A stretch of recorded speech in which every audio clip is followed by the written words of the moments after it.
Thank you. Thanks again for the this opportunity. I know that many of you have already seen this before, but it's always good to have more and fresh feedback.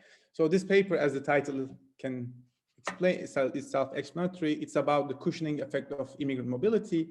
As you've noticed, I reduced the size of the length of the title. Apparently, it makes it more appealing. Okay, anyway, so next. Okay, very quickly.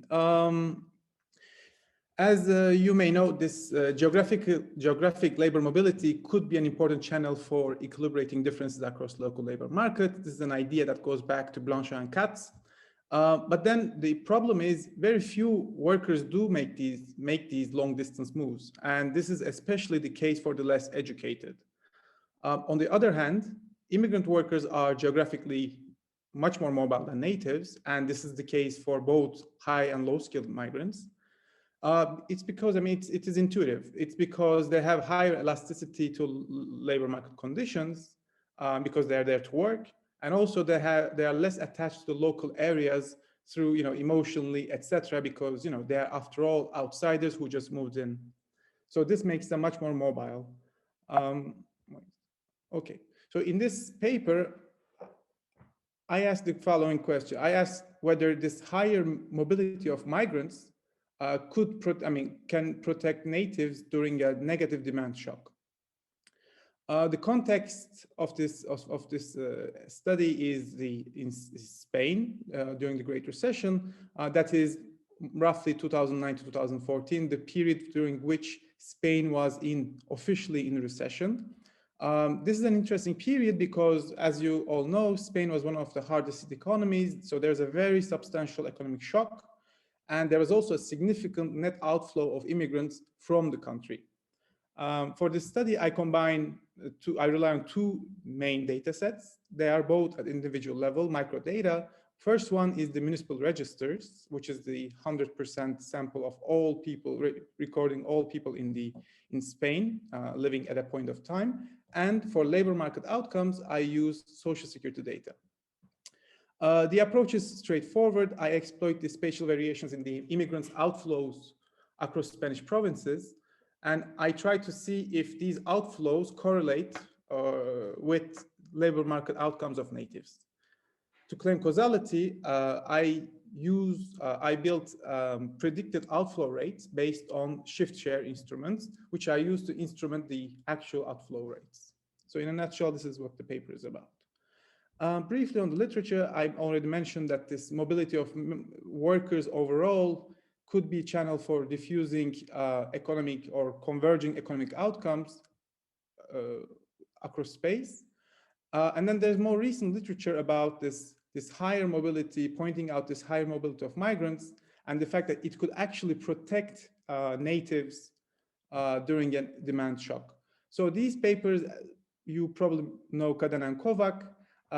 It is the paper that kind of put forth this idea, shows that there are establishes two facts. First fact is that when there is an economic shock in an area, migrants move out more, they have a higher propensity to move out, okay?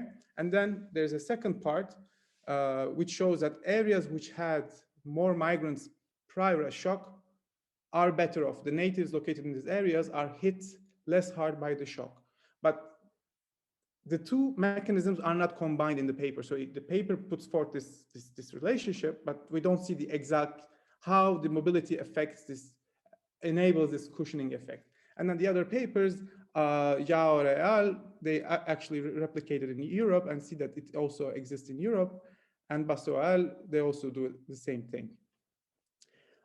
So as you all know, I mean, the immigration literature is quite extensive, as we all know, but we know very little about what happens when people leave a location.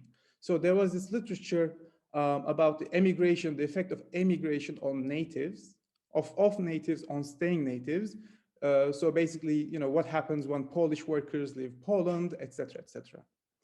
And these papers, they found, they looked into wage effects and they found positive effects on the remaining workers. But then very recently, there is this literature on the impact of deportations of migrants from local labor markets and how they affect the natives' employment outcome. So there's this paper, Lee, Perry, and Yasano. They look at what happens when in the 30s Mexicans were deported from the US, and they look at what happens to the local labor markets. They found that there are null employment effects and negative wage effects, which they explain by saying that it's actually the outflow of migrants has attracted inflow of natives from other regions, and because of the negative selection, it has the arrival of these negatively selected natives reduced the average wages in the local market. And then there is Ismail's paper, Galvez Iniesta, which you may remember from the beginning of the season. Ismail studies also Spain, but from a macro perspective, from the country level. So he does not look at local labor markets, but he looks at what happens when migrants left Spain during this crisis. And what he found is that it's actually in line with my findings, that outflows have left vacancies in the economy, which were filled by natives. So what do I do? What is my contribution? First of all, as I mentioned, we actually don't know what happens when immigrant population leaves a local market. It is on its own interesting question because it's not clear whether inflows and outflows should have symmetric effects. Inflow of people who are new to a place could have different effect than those who already had established links in the local economy. Them leaving, that should have different effect. That could have different effects. So on its own, first I look at what happens when there are outflows, how they affect natives. So I start with the basic stuff, wages and employment, and then I look at the underlying mechanisms which could relate to geographical mobility and type of employment and wage margins that are driving the aggregate effect. And then secondly, I try to present this first direct evidence showing how these outflow of immigrants during a shock cushion natives. And so these are the main contributions. So very briefly, the main results. As the migrants leave a local labor market, they create a reduction in the labor supply.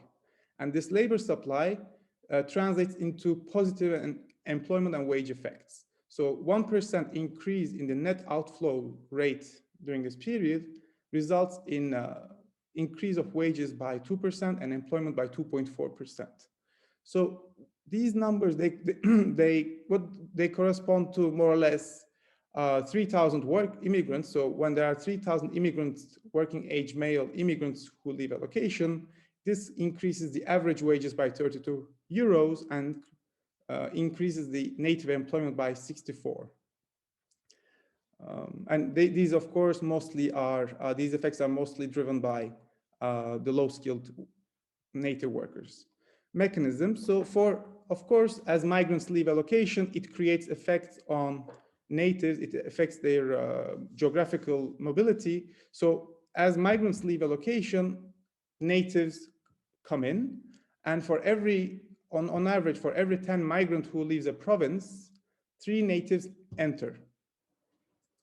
As for the employment, the positive employment effects that I find, they are driven mostly by increases into entries to from non-employment to employment. So outflows also reduce the likelihood of exiting the labor market, but these effects are statistically insignificant. The wages are, so there's wage effect, but this wage effect is not for everyone. Those who are already employed benefit from departure of migrants in terms of wages, but we don't find any effect, a statistically significant effect for those who found employment. And I'll try to explain to you why there is this difference. Finally, in a final step, I go beyond annual changes and I try to look at a longer window. That is, I'll try to look at up to what happens up to 7 years of time. So I find that even if you go up to the windows of 7 years, these positive employment effects are still there. They're statistically significant. As for wages, there is a positive effect that goes up to 4 years, but then they disappear. So wages adjust at some point. And again, I will explain to you why that is the case. Unless there are any questions, I'll continue. I guess you'll stop me anyway. Okay, there is no need to, we can skip that. Very briefly on Spain. As I said earlier, Spain was hit by a very big shock, which arrived in 2 waves. The first wave happened in autumn 2007, when the speculative bubble, which is specific to Spain, burst. While this created an initial shock, the real hit came during the global financial shock, which affected the rest of the world. And there, starting from September 2008, the unemployment rate skyrocketed. Naturally, as we've seen in other countries, migrants were the ones who were hit harder by the crisis. This is, I mean, in addition to migrants suffering or in general during such cycles, specific to Spain, there are a few things. First of all, migrants were concentrated in sectors which were sensitive to business cycles, such as construction, hotels, etc. But also, very specific to Spain, they were more likely to hold temporary contracts. And these temporary contracts, they make, of course, as you can imagine, firing much easier than permanent contracts. So 2 of these factors combined, migrants had to, they were the ones who suffered more. And then this was a period of economic crisis. So everything I tell you, all the numbers I tell you, I'm going to put them more into context, but you should keep in the back of your mind that we're talking about a period when things are not going well, okay? So monthly wages, this is the I guess on the left, you see, so you have in both figures, you have the raw data. I just plotted the evolution of monthly wages, average wages, and employment, normalized by their value in 2008. So what we see is that in wages, there was first still, despite the crisis, the wages kept increasing, mainly due to the rigidity in the labor market, in the labor market institutions, which is a huge issue in Spain. But starting from 2009, the wages started declining. As for employment, the effects were even stronger.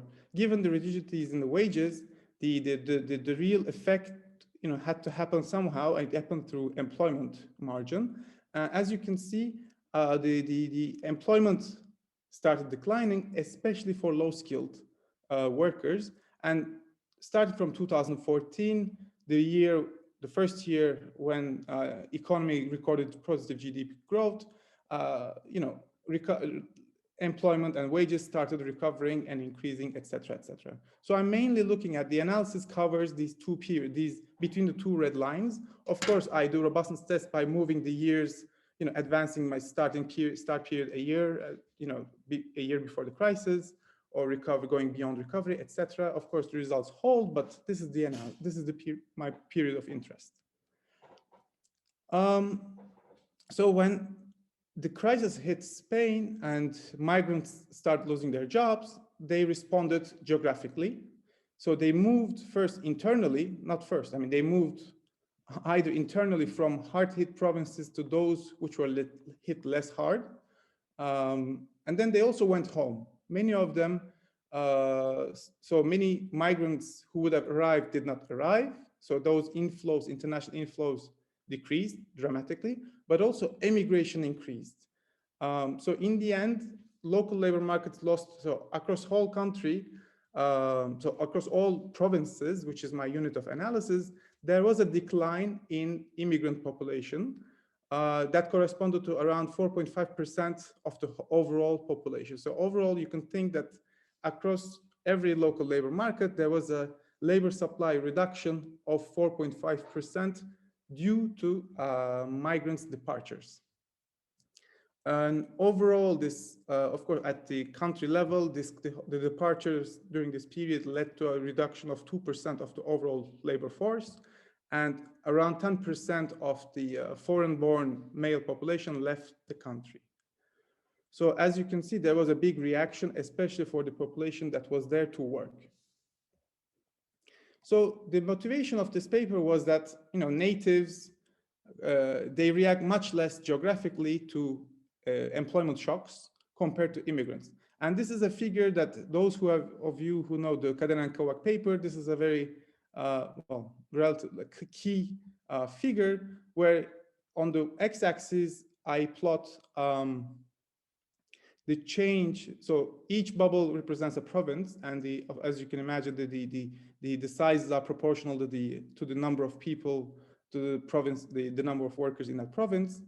So the x-axis records the change in the log change in the employment between two periods for specific to group, that is native and immigrant.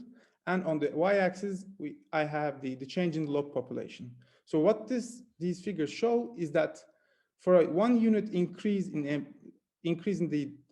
the employment shock, immigrants react much more through geographical mobility. Okay, this is the motivation behind this whole paper. Briefly on the data, as I said, the two main data sources are, the first one is the labor market outcomes that comes from the social security records of Spain. This is an individual level data set. It gives you the history of employment history of the 4%, a bit higher than 4% actually of the population. And it's a very rich data source. And then, so I use that data for tracking labor market outcomes of natives. To measure the changes in the immigrant population and also native population at each province, I used municipal registers. So this is individual level macro data. It's 100% extract. So basically, I have for each individual located in Spain, I have a spell, and I know where they're located, their country of origin, nationality, age, sex, etc. So this is what I use to measure the changes in the population. And the main advantage of this data is that it includes also illegal immigrants. So you don't have to be a legal immigrant to show up in these numbers. And this is a very important topic, issue, especially in Spain. So these are the two main data sets. Of course, I complement them with other data from Statistical Institute and sometimes from Labor Force Survey, depending on the need. Cam, can I ask you a quick question about the data? Sure. My understanding is if you were an immigrant and you live in Spain and you leave, you don't have much incentive to deregister from the padrón. How are you going to deal with that? And is that a worry for you? Excellent. Very good question. Of course, anyone who uses this data set, I don't know if you use it, but if not, anyone who uses it, this is the first question they have in mind. So what they did is that, as you said, people have big incentive to register upon arrival to benefit from social security, all these services related to education, health, etc. So they have also incentive to declare it as they move internally, because otherwise they cannot benefit from these services, but they don't have incentive when they leave because there's no gains.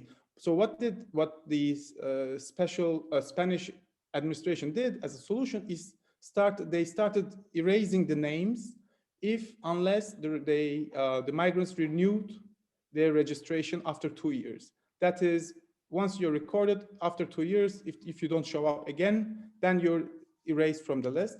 So in the main data, in the main analysis, I use the data as it is, but I do a lot of robustness tests to make sure that this is not driving any of the results. So I do a lot of things like take the 3-year averages, rolling averages, a lot of things to make sure that this does not affect my results. But yeah, very relevant question. Shem, I just had one question on how do you treat naturalized foreigners? So does that mean that they become Spanish, and how do you treat them in your data? Yeah, definitely. Very important question, especially in the case of Spain, because Spain has a very high rate of naturalization. So what I do here is I consider my data allows to identify the country of birth and the nationality. So here I consider someone as immigrant if they are born outside of Spain. So I don't take into account whether they have the passport or not, but I do robustness tests to make sure that it doesn't affect the results. But unless, I'm not going to mention, here everything you're going to see concerns only those who are of working age, who are male, and who are born outside of Spain, regardless of their passport. Okay. And as for natives, country of birth Spain, nationality Spain. Those are the natives. Okay. Econometric equation is again very straightforward. It's sort of a first differences at the province level. So I take the change in, for instance, log of wages between 2 years for the group J, when there's a group skill group J for G, for instance, for the province J between the two periods, that's T-1 and T. And then I have, as an explanatory variable, I have the change in the foreign population, which I'm going to get to soon. And then I just have timed fixed effects, given that the province fixed effects are taken into account by the changes. So I have the change in wages, and then I have changes in the native local employment measured as the change in the number relative to the base year. You might notice that I have T-1 minus T. The reason is to have positive, so it's just for simplicity. So basically during this period, the immigrant population has declined. And by changing the order, I get positive, when there are more outflows, I get positive numbers. It's just a question of representation. So this is my main variable of interest. The number of foreign born who have left between T and T-1 relative to the population, overall population in the base year. Yeah, I mean, I can go to explain to you, I mean, tell you why these are my choices, but this is a very straightforward and very standard approach. Of course, I use different base years as robustness to make sure that, again, the way I define the shock, the measure of the shock, does not affect the results. Okay, and although my main analysis just, I just use the net outflows with instrumented and with fixed effects, there are some robustness tests that I do, which I will tell you later on, where I add time varying controls, such as the changes that matter for, that captures the changes in the average age or skill, the composition. I control for the changes in the local demand through a Bartik. And then I account also, I make sure that these outflows, I control for native outflows from the province as well, to make sure that the estimate is not, capturing the effects driven by both outflows of both natives and foreigners. There are also some time invariant controls. So all in all, I try to make sure that, I'm capturing all confounders and there's no omitted variable bias, although my base simple specification does not have anything else apart from my variable of interest. So identification, of course, it's an issue because I'm assuming that exogeneity of the net outflows, I mean, there is exogeneity of the net outflows with respect to local market outcomes of natives, which is, of course, is implausible. There are three main threats, okay? The first one is that locations which were hit harder by the crisis lost more of its migrant population, okay? The second problem is that outmigration could depress demand, the local demand, and further depress the local economy. So if there is any positive effect from, from the migrants' departure, that could be canceled out. And the final issue, which is one of the key issues, is that initial location of migrants may not be random, okay, even after first differences and controls. So regarding the first concern, locations which were hit harder indeed lost more migrants. So, so there is a negative correlation between outflows and wage and employment growth, okay? So if this is the case, so if migrants who were located in areas where wages and employment were declining, then the positive effects I get should be the lower bound effect. This should be the lower bound. Okay, and also to make sure that this does not affect my results, as I said, I do robustness test where I control for the changes in the local demand by using a Bartik. If outflows depress the local demand and further depress the local economy, sure, that probably has happened, But this again works against me. So the positive effect I find should not be, they are actually the lower bound. So now let's come to the main issue, which is the initial location decisions of foreign-born may not be random. So for this one, I opt for a very simple standard approach of using a shift share instrument, which is very common in the literature, but also used in Spanish context, and it works pretty well. The construction is very straightforward. I use a distribution of migrants in 1991 using the census data. So I have more than 100 nationalities. So in that sense, it's quite nice. It's very detailed. And then what I do is that I distribute the stocks, foreign the stocks of each nationality, with using this distribution key to predict the local population. So for each province, I have predicted population, and then I take the difference. So I use this predicted stocks to come up with this predicted outflows in a way. So this is the essence of the instrument. Of course, an instrument, a validity of an instrument relies on a few things. First of all, it should be relevant, and indeed this is the case. And secondly, it should be uncorrelated. So it should be the base year, which is 1991 in my case, should be uncorrelated with what was happening in 2009. So first of all, this is a relatively long lag. Although, I mean, ideal would be to even have it even longer, but compared to literature, this is a very decent lag. And also, for those of you interested, you can read in my paper that a lot has happened between those 18 years.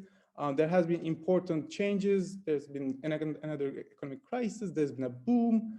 I mean, a lot has changed, which increased the plausibility that between the two periods, there is weak correlations. And then, of course, there's a lot of criticism towards shift share instrument.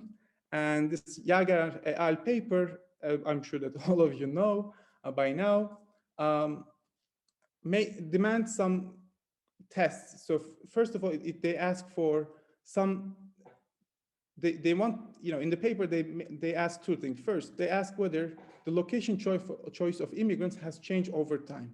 If it hasn't, then there could be serial correlations over time. So in the case of Spain, the location choice has changed relatively much. So the correlation is 0.55, which is dramatically lower than 0.9, which is found in Yaga et al. In the US, and much lower than those found for France, for instance. So in that sense, it satisfies that condition. The second condition is the country of origin mix should change, and indeed it has changed. If you especially exclude Moroccans in Spain, the composition has dramatically changed, whereas it's been consistent roughly in the US. And in this paper, they also recommend this solution, this quality test, if you want, called multiple instrumentation. I also do that as a robustness test in the appendix. So all in all, my results hold. So I have a lot of reason to believe, many reasons to believe that this is a reasonable IV approach, identification approach. So now that I have my IV, I come to the main results. So these are the results for wages and employment. You have the OLS and 2 SLS results. So there are 250 provinces, 5 periods.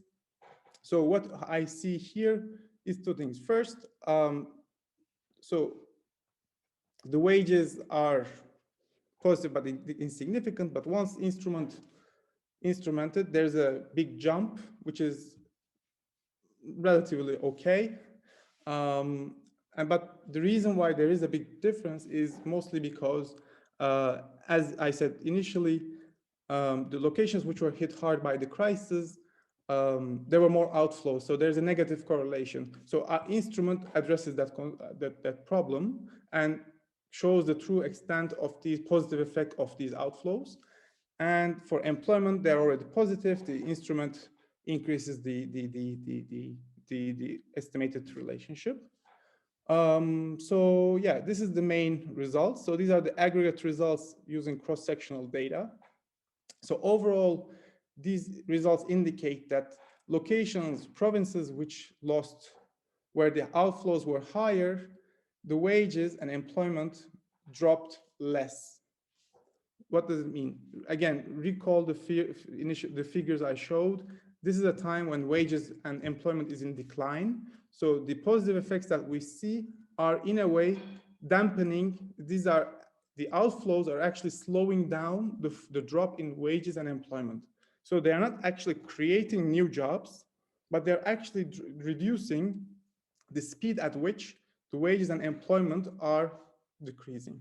So this is how you should see these, and hence the cushioning effect of this of these outflows and of this mobility. Okay, so far no questions. So of course, another question though. I'll make you answer a question. I mean, with wages, I mean, how do you deal with the fact that you have a change in composition also? I mean, you have a change in the employment.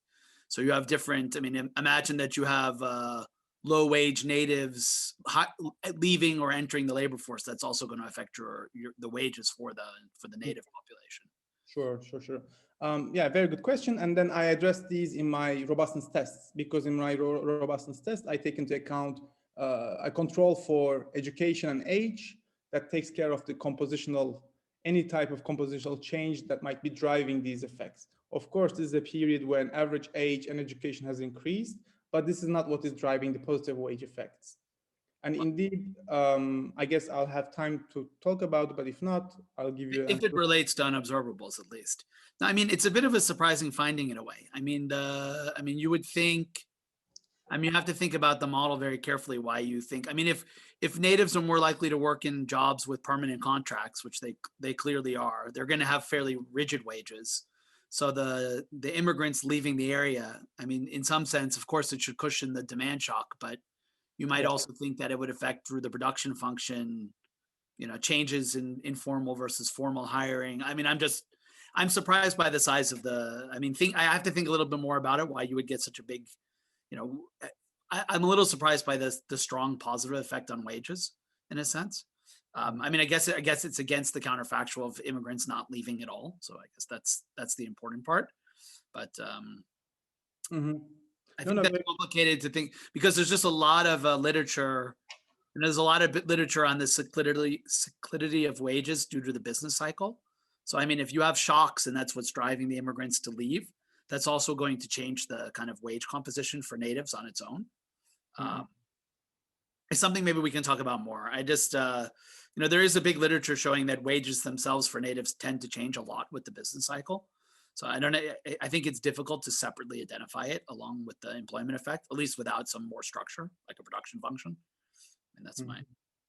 Yeah, thanks for this comment. So I'll try to give you few. So I'm not going to be able to present everything, but I have results for. First, I look into a couple of things. I look at these effects by type of contract.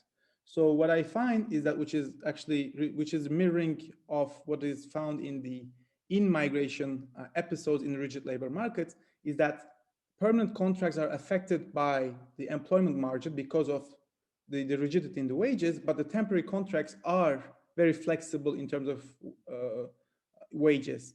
And indeed, the positive wage effects I find are actually driven mostly by temporary contracts, those who are not in permanent contracts, whereas the positive employment effects are mostly driven by those in the with permanent contracts. So in that sense, I think it goes into what you're saying. And then again, these are I think we should see these numbers as the slow, the deceleration in the drop in a way. Yeah, exactly. I totally agree with you. The contract stuff is very important, and that's why I have it in the paper. I distinguish between types of contracts, and indeed there are interesting stuff. But more on this wage stuff later, because there's gonna be some more results. I'm just gonna check the time. I think I'm okay. Maybe 10 more minutes. Okay. We have approximately a little bit more than 5 minutes left. Oh, okay. Very quickly. So I do, to make sure that my results are not driven by pre-trends, I do a lot of 3 different pre-trend tests, results hold. I do some robustness tests. So first I control for different things. I control for changes in the composition to make sure that these effects are not driven by changes in the composition, by education, etc. I take into account this difference in the industry structure in 2009, to make sure that regions which had different industry structure are not affected differently.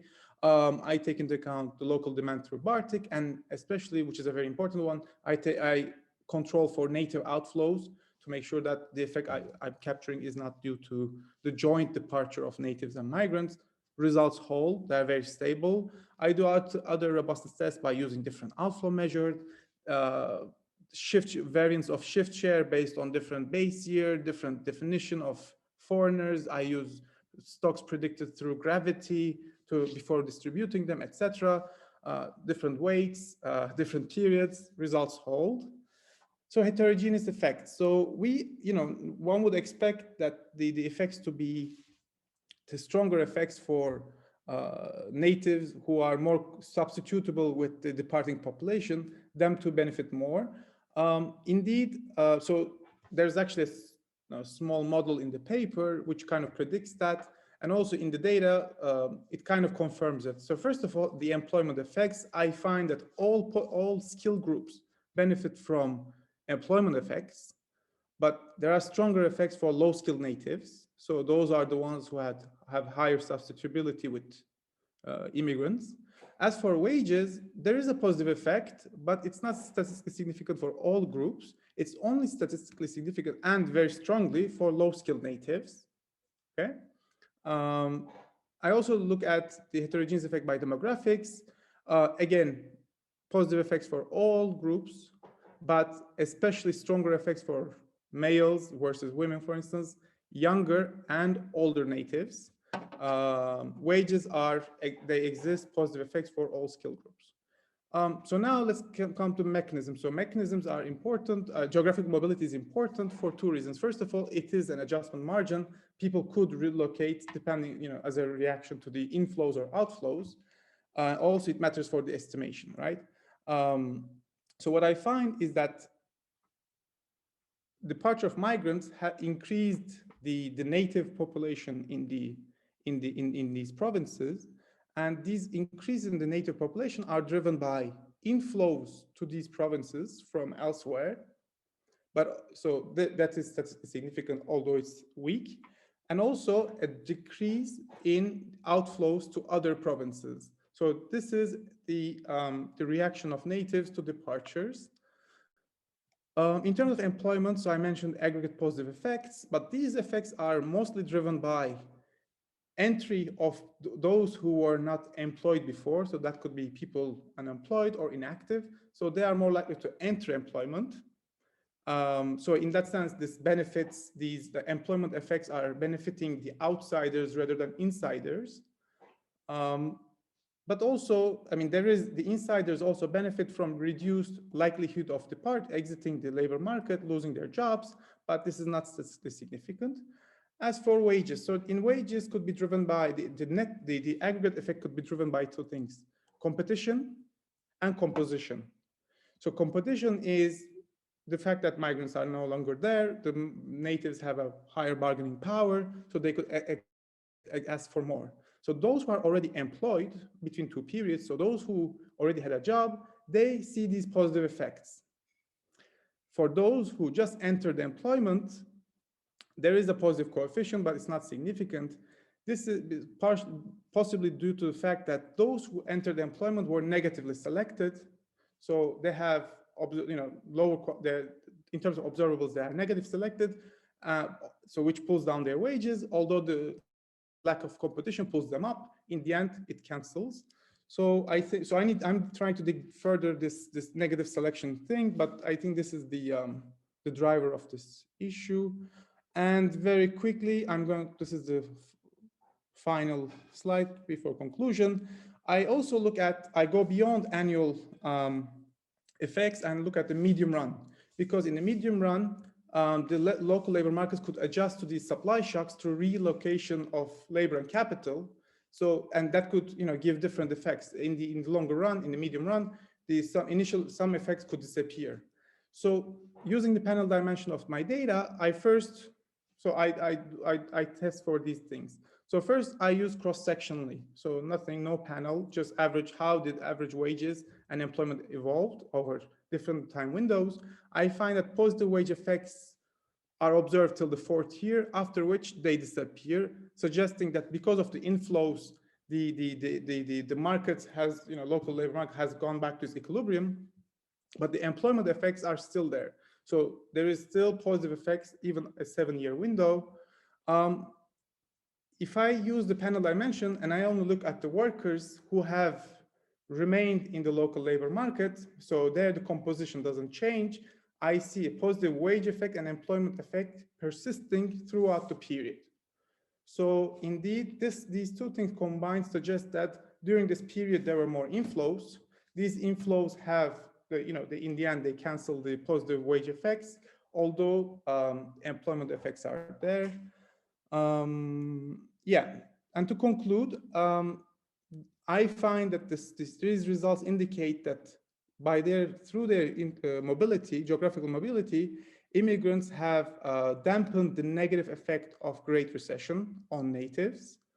The outflows have generated effects, the affected margins, labor market margins that are the exact reverse of what is found in following an in-migration episode in a rigid labor market. So all the margins more or less overlap. So it's interesting to see that there's symmetrical effect in terms of margins. And all in all, this suggests that these results indicate that, Borjas said famously that, the migrants in good times, they grease the wheels by choosing their destination. But this shows that these results show that the mobility of immigrants could be important even when things are going bad, and they could actually help regions, fall softly, cushion their fall, and help the maybe recovery, help some regions hit harder, recover better. So yeah, I think this is it. Any thoughts and questions? Feel free to ask it now or send me email. Thanks for listening. Thanks, Cem, for this really nice presentation, very clear presentation. So I will invite all our participants to ask your questions by raising your hand, and then I will give you the chance to unmute yourself and directly ask your question to Cem. We have a question from Maria Balgova, who you can unmute yourself to ask your question. Thanks a lot. This was a really interesting talk. So I actually think that you've answered my question during your talk. So I was curious about whether you can actually see in your data natives moving between regions, but I think you said that you've controlled for that, right? So can I be cheeky and ask another question? Anja, would that be okay? So I'm just curious, so these, to understand better these outflows of migrants, how much of that is people leaving the country and how much of that is people moving to different regions? And I don't know if you can tell us something about what types of regions these migrants move into. And besides, I just find this interesting, but it also matters for your control group, right? If these other regions are more or less hit by these migrants running away from these really bad regions, that is probably going to impact your estimates. So thanks a lot. Mm-hmm. Should I answer right now? You can go. Oh yeah, sure. Thanks, Maria, for the question. So regarding the outflows, so indeed, the perspective is the following. There is a departure. So migrants are going somewhere and they're leaving my local labor market. As a native, I don't care where they go, okay? So what I care is, whether I live in Madrid and I don't care whether they go to Barcelona or they go home. What I care is that they disappear, and that improves my labor market outcomes. So this is the first thing. Secondly, the measure I have captures, actually it's the net change across periods. That is, there are people who moved in, right? There are migrants who moved in from other areas to Madrid, but there are also those who left. What I measure is the net change in the migrant population. So what is the effect of the net change on my labor market outcomes? Of course, it is diluted by those who are entering, leaving, etc. Whether it affects the control group and then it affects the measurement, I don't think so. And then to answer lastly, although I use this population register, I also have, there's this spin-off data related to this register, which tells you where the people go. So it tells you whether they went abroad, they moved internally, etc. And it shows that actually the outflows, half of them during this period went abroad, and half of them moved internally. And yeah, descriptively, they moved from hard-hit regions to regions less hit. So for instance, they went to Galicia, etc., which were agricultural, less reliant on tourism, construction, etc. Thanks for the answer. So in the meantime, waiting for the other questions, if you have any, I just wanted to ask a clarification question. In a sense, the whole paper is turned around the fact that it's migrants moving around that cushions from the crisis. And I was wondering if you do find an effect of natives as well moving, even though it's a weak result. What do you have to say about the fact that it might be also the fact that natives moves to better opportunities as well? From a point of view of a measurement point of view, so it doesn't affect my results. So my results are robust to control for natives outflows. So that's the good news. But they do move. I mean, they move much less, that's for sure. Very few of them move. But given that even a very small percentage of natives moving still adds up to something. And during this period, there's also some of the young, I mean, this is anecdotal evidence, but young and educated Spanish people leaving the country. But yeah, all I can say is that my IV should take care of these issues, but also my control. Yeah, I mean, it's really robust, and yeah, that's why I'm confident in the numbers. But yes, of course, natives do move too. Okay, thanks. Yeah, Felix, do you have? Yeah, thanks. Yeah, I love the paper. If I would have to criticize it, I would maybe go to that point that the robustness. So I think like including the Bartik and the outflows is quite important. But actually, when you do that, the F-stat drops under 10. So and also the precision of the estimates decreases. So I'm not sure how confident we can be in those results. Good point. I need to go back to that result, but I see your point. Would you have any suggestions or not?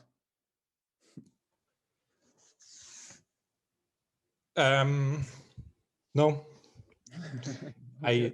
I was just wondering, like, okay, let me think. I'll talk to you later. Sure. I mean, in principle, again, I'm just relying on my IV, but a good IV should address all these omitted variable bias, and if it's exogenous, should also take care of any issues related to local labor demand. But this is just a defensive answer.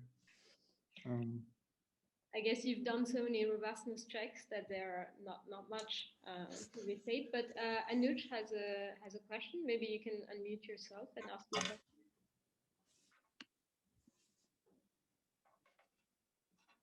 Anuj?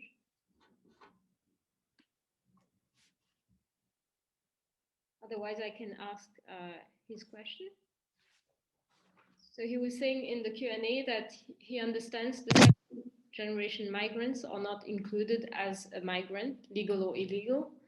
So legal or illegal is defined as someone born out of Spain, so foreign-born population. But what about contract laborers, mostly agricultural, who are destined to move in a short span of time? Are they filtered out in some way?